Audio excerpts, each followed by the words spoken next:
Ray Parks Jr. umayaw na sa bilig, magbabalik PBA na kaya? At Oscar De La Hoya sinabing mas malakas si Edwin Valero kaysa kay Pacquiao? Ngunit bago yan mga ka-sports, makisuyo muna ako. Pahampas naman ang subscribe button at i-hit ang notification bell for more updates sa ating munting channel. 15 taon na nang magharap sa ibabaw ng ring ang tinaguriang golden boy ng boxing na si Oscar De La Hoya at Manny Pacquiao. Ay tila ba kahit nabugbog na siya ng gusto nito, ay lakas loob pa ding inamin ni De La Hoya sa isang interview na mas malakas pa umano ang Venezuela superstar na si Edwin Valero kumpara kay Pacquiao.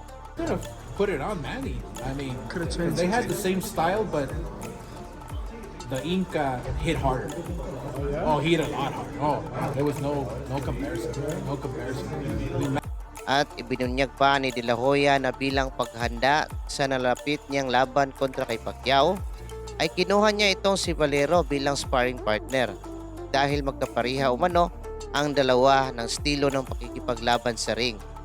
At inamin niya sa media na bawat sparring session nila ay nagkaka-black eye umano siya kahit sparring gloves pa ang ginagamit nila, na para bang malalaking bato na tumatama sa kanya at nag-aantay na lang umano siya ng isang suntok at pwede na siyang ma-knockdown ni Valero.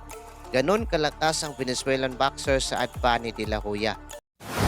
At kahit ang former champion na si Mikey Garcia ay sinabing sobrang lakas daw ni Valero, pareho niyang nakasparing itong si Pacman at Valero, ay ayon sa kanya ay malayo daw ang agwat ng lakas ng dalawa.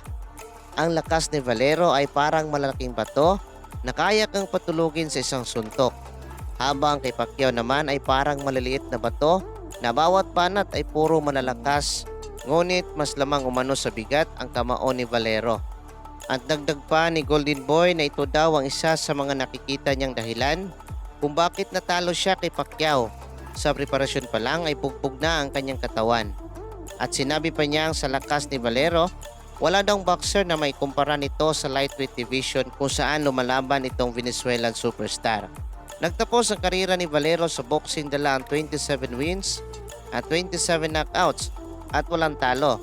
At taon 2010, ito ay nakulong sa kasong pagpatay sa kanyang asawa at natagpuan na lang na walang buhay itong si Valero sa kanyang kulungan na nakabitin.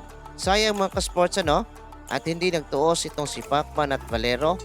Kung totoo man na mas malakas nga si Valero kay Pacquiao, ay ito din ang katanungan ng karamihan. Kaya din kaya na i-handle ni Valero ang speed at power ng prime na Pacquiao? Samantala, Ray Parks Jr. balitang hindi napipirma ng kontrata sa bilig at nagbabalak ng bumalik sa PBA. Ayon sa natural source ay gusto daw maglaro nitong si Parks sa SMC at suspetsa naman ng mga fans ay sa Hinebra ito. Dahil sinabi na ni Parks noon na pangarap niyang maglaro sa kupunan ng Hinebra. Malaking katanungan pa kung ano ang mangyayari. I-trade ba siya ng TNT papuntang Hinebra o pipirma na agad ng kontrata dahil mother team niya noon ang TNT. May lumabas din na balita na kaya gustong magbalik bansa itong si Parks ay dahil plano na nitong pakasalan ang kanyang girlfriend na vlogger. Nag-average ito si Parks Jr. sa bilig ng 11.6 points, 3.7 rebounds, 1.9 assist per game sa 23 minutes na playing time. Malaki ang impact nito kung magkatotoong sa Hinebra ito maglalaro.